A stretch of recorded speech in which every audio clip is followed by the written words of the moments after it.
Today's a big day at Theo and Harris, and I'm going to tell you a lot of Theo and Harris history. We're going to talk about vintage watch retail, talk about Anna a little bit, and why the two of us made such a great team at one point, and for a very, very specific reason.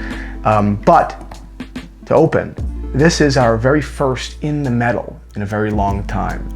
I don't know how this series will continue to progress stylistically. I think that we might do some nightcaps, maybe some clothing checks, but this one I just wanted to get out of the gate. I look ridiculous, I know that. I'm wearing an H. Moser & C Christmas sweater in the middle of July, and I'm wearing a plaid Yankee cap because my hair looks so ridiculous that I couldn't even bear to be self-effacing to that degree.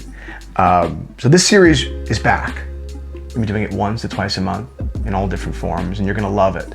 And this series is entirely based on vintage watch history, taking a look at some of the watches I have on my plate here from Longines or Cartier or Patek Philippe, talking to you about, some of the interesting things that are happening in the watch world in my week. Just last night, for example, I wore this amazing vintage Patek Philippe Calatrava. All of these watches are available in the Theo and Harris shop, by the way, and that'll be part of this. We'll talk more about that later. But I wore this incredible yellow gold 18 karat hobnail bezel Calatrava with this enamel dial to a Citizen watch event celebrating their 100th anniversary, where I met Jack Forrester. And where, Jack is an industry legend. He's just he's a thought leader. He's a powerhouse in the industry, and his knowledge and enthusiasm is contagious. By the way, he needs no introduction. He's far more important to this space than any of us really probably could ever be. But I wore this watch, and I think that's going to be part of this series, right? Documenting where I'm wearing these watches, how I'm wearing these watches, what I think about them, why I think they're interesting. This particular Cartier Tank Normale is part of my personal collection, but this other one here, this Tank Louis, is so similar and yet so different. So throughout this episode, as we're talking, I'll show you different ways that I wore them throughout my day. These episodes are going to be filled with, for lack of a better term, watch porn. I want to show you what these watches look like, in the wild on my wrist, for better or for worse. This is a beautiful pink gold Longines, and I'll tell you why it's important that it's pink gold a little bit later. But the series is back, and I'm really excited about it. And I think it's time that we have an honest and kind of candid discussion. This is not scripted. I'm just gonna, kind of riff here. But an honest and candid discussion about the last 10 years here at Theo and Harris, how we went from non-existence, right, to, relatively speaking, quite a powerful little retail company so far as vintage watches are concerned, particularly a retail company that was never funded. Right, and that's a key difference, right? It was amazing what Anna and I, on a retail level, were able to build. And we'll talk about why that worked and why we stopped doing it, and why I'm glad to be bringing it back in a smaller way, but in a way that both grows our retail business and, of course, is profitable, and that's great. But maybe more importantly than that, in a way that, makes me happy and proud as a collector. So I guess let's go back in time for a second. Our pride and joy at this company, the foundation of this company forever, was retail. It was finding and sourcing and servicing, and then ultimately selling and shipping all around the world vintage watches that I found interesting. I for years took great pride in my somewhat cheeky and self-effacing title as curator.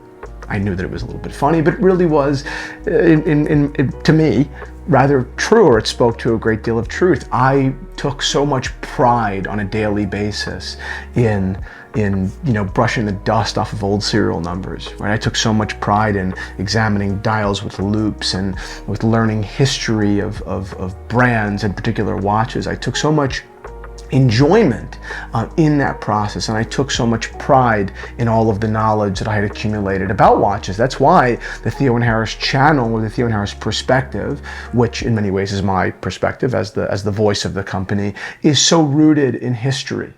I think that's what makes this channel interesting. It's our ability to understand and critique modern watches with a fuller context.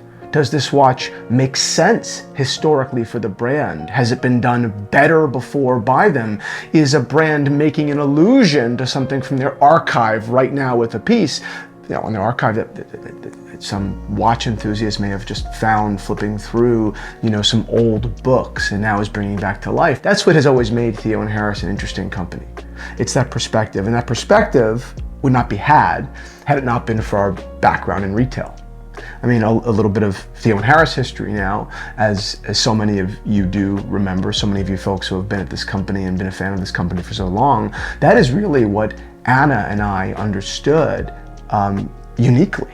I mean, Anna and I, while we really at the time knew nothing about watches or building retail funnels or making videos, right? We were two amateurs respectively in our categories, but yet we together built a very efficient, not to mention fun and enjoyable system, right? We built or created a space where we were both kind of blindly, without direction, figuring out how to build a retail community, particularly in the luxury space. Not an easy thing to do for anybody, particularly for 19 and 20 and 21-year-olds with no marketing and sales experience at all, right? Theo and Harris over the years had transitioned into something else that opened up a million different doors. As all of you know, I own a marketing firm. That wouldn't be possible had it not been for Theo and Harris. I wouldn't have met so many of our clients in the early days had it not been for the Theo and Harris universe, and for that I'm so grateful. But what those larger marketing opportunities added to my life is incredible, but they also did take away from my life, right? Because I was so busy on these other fronts that I no longer was able to find the time. Everyone has the time, but I was no longer able to find the time to continue to build a retail company and to sustain a retail company. I was also very young, as I am still very young, but I was also very young and a little bit naive to think that, if we were to just kind of let the shop go on autopilot, it would last forever, continue to run. It's not true at all, right? Shops and communities require nurture, constant education, and reminders of why these things are worth our time, why vintage watches are worth collecting and owning and enjoying, right? My passion for these things has never wavered, but it's also because I'm constantly surrounded by them, right? But I guess what I forgot is that the average person, the average YouTube viewer, isn't as surrounded by these watches as I am, as someone that has literally operated a business for all these years, right? It's not that I thought otherwise, I just wasn't giving it much thought at all. And I realized not so long ago that the Theo and Harris channel, particularly as it pertains to its, it's the facet of its content that is vintage watch centric, right? In the Metal was the name of the series. That was actually many people's deepest exposure to the world of vintage watches throughout their days and weeks. So I kind of took my exposure for granted and seized in providing that similar exposure to our community.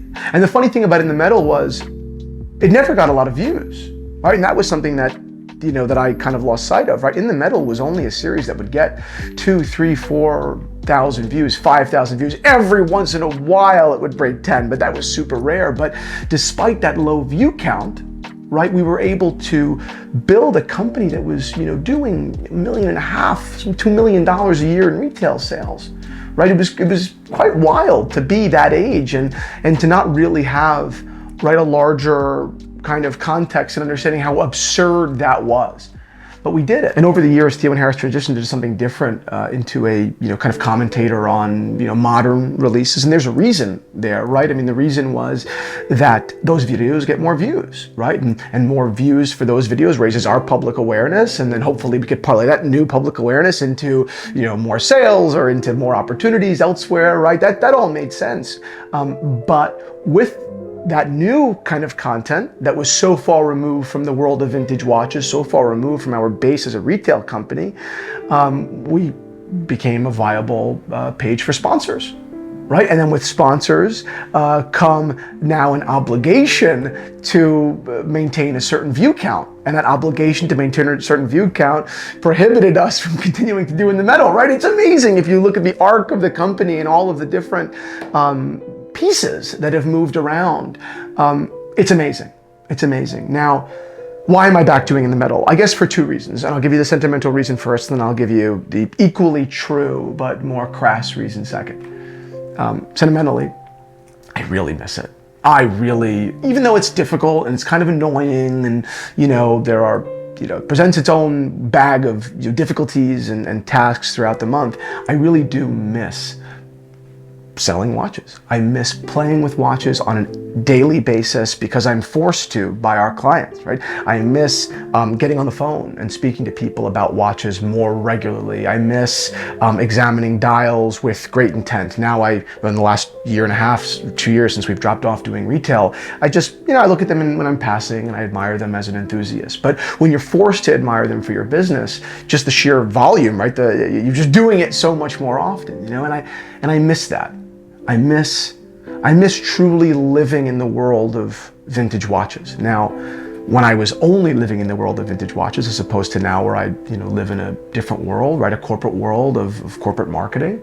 But when I was only living in that world, I definitely, as a young entrepreneur, felt very self-conscious about it. I never set out to be, as an adult, a vintage watch dealer for a million reasons. I'm very proud that vintage watch dealing can play a part in my life, but I didn't want it, and I certainly don't want it to be my whole life, and for so many reasons, but maybe chief among them, I have other interests as well, right? Storytelling, right? The big interest. Storytelling is really what made this channel so successful, and that we could talk about vintage watches through this lens of storytelling, and now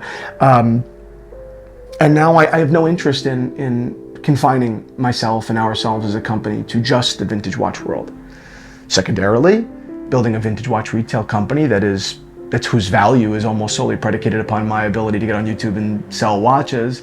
That sort of company doesn't have a huge value to sell one day. That sort of company has what is referred to as a huge elevator risk, right? The minute I walk out the door is the minute the retail stops, and who the heck would want to buy a business, that as soon as the founder and main storyteller leaves, the revenue drops considerably, right? Whereas with my other business, it's a different story, so I was a little in introspective thinking, a little bit embarrassed that, that I had reached what I thought was maybe a professional ceiling at a very young age. That's not a very good thing. But then even, now on a more mature level, I understand that it really was a great business decision to expand. And I wish I maintained all of this all the while, but I didn't. But now it is never too late to kind of correct the ship, right? To right the wrong, to go back to your roots, to balance out, to polish the entire portfolio, as it were. Anyway, I miss this. And I'm glad to be back. And we won't be making in the medals every week like we used to. We used to even do 2 a week. But going back to our roots, we'll be doing in the medal 1 to 2 times per month. We're going to be updating the vintage watch shop once a week, every Thursday, I believe. Listing 2 to 3 vintage watches from some of our favorite brands, like Patek Philippe, like Cartier, like Rolex, always a Datejust, as you know. And I'm excited to be making this a more sustainable part of our future. It's not the basket we're putting all of our eggs in, but it feels really good to be back in retail.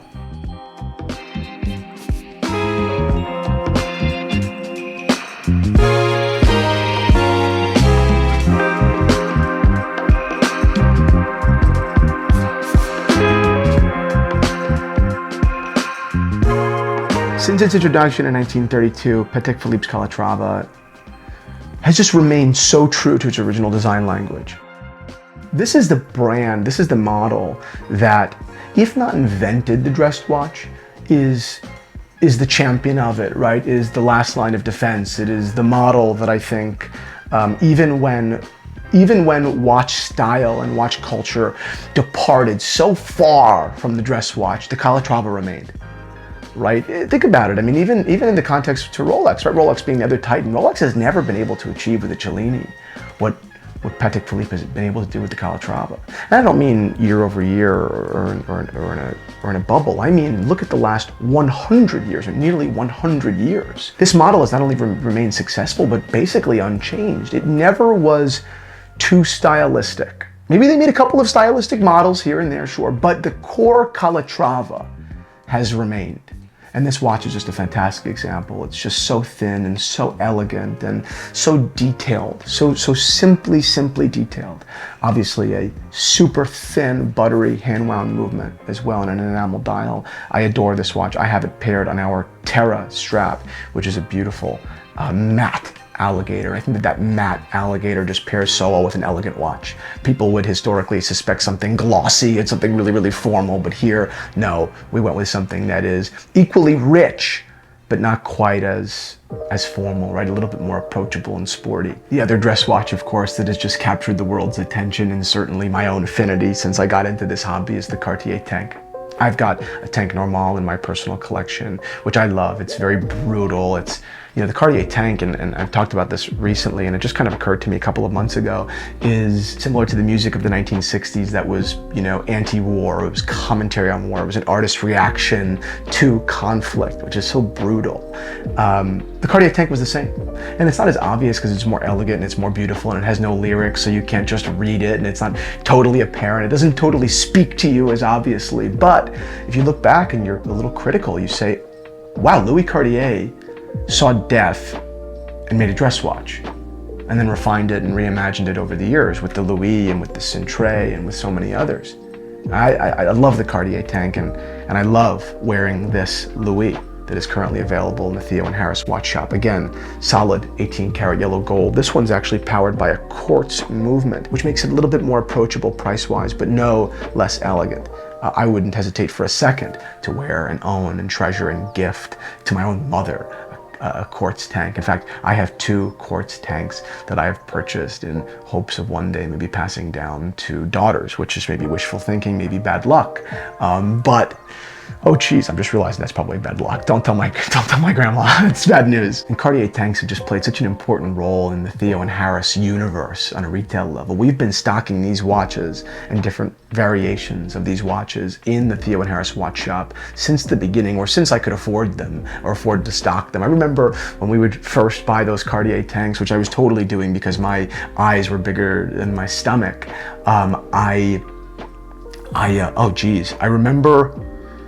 I remember basically taking out all of the money from our, business account, which at the time was probably $3,500, and buying a tank Louis. It was mechanical at the time, and I knew that there was no profit in it. Nobody wanted those watches, but I just wanted to wear it.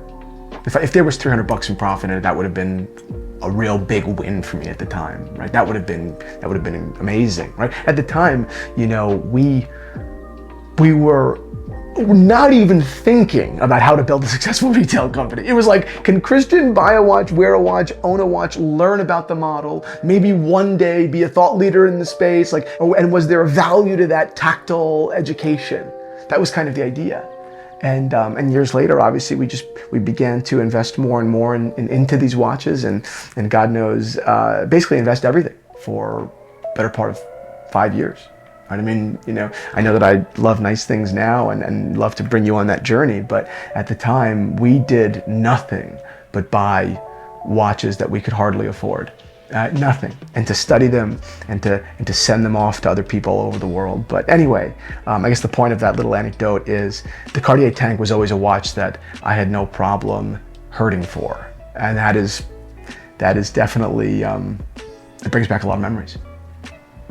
And the last piece here I want to talk about is this beautiful pink gold Longines. Listen to it wind. I mean, come on, man. That's just stunning. Pink gold is a favorite metal of mine. It's so warm, it's so elegant. So many folks just don't have it for so many reasons. Chief among them, they were manufactured in such few quantities, right? I mean, pink gold was, it wasn't a bizarre metal by any means, but it was stylistic. It was for a very specific person, and now vintage watch enthusiasts go back and look and say, oh wow, we know that, for every 30 we're manufacturing yellow gold, maybe only 1 in pink gold, right? Or even fewer, right? I mean, in brands like Cartier and in brands like Rolex, it was so unusual. Longines did it just a little bit more, and this watch is totally unpolished, absolutely incredible. Obviously, a matching pink gold accented dial, pink gold hands. Everything about this watch is just fabulous. And the Longines brand is a favorite of mine. I've been lucky enough to visit their factory in Saint-Omer, Switzerland, that was founded in 1867 and has remained unmoved since. I mean, that's amazing. And it was so obvious being there that this place was like a mecca, right? It was like a sacred place that people in the watch world would journey to kind of pay respect. I met watchmakers that were there and they were among the cows, right? Because it was so peaceful. And that's a watchmaker at the Longines factory told me, you could only make watches in a place like this because the cows don't bother you. It's kind of cool. You know, it's beautiful. I love the brand, I love this watch, and I'm so proud to be offering it in the Theo and Harris shop.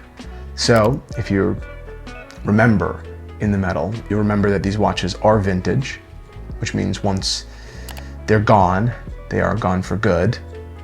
So I recommend you don't walk, but run over to the Theo and Harris Vintage Watch Shop. Can't wait to ship them out.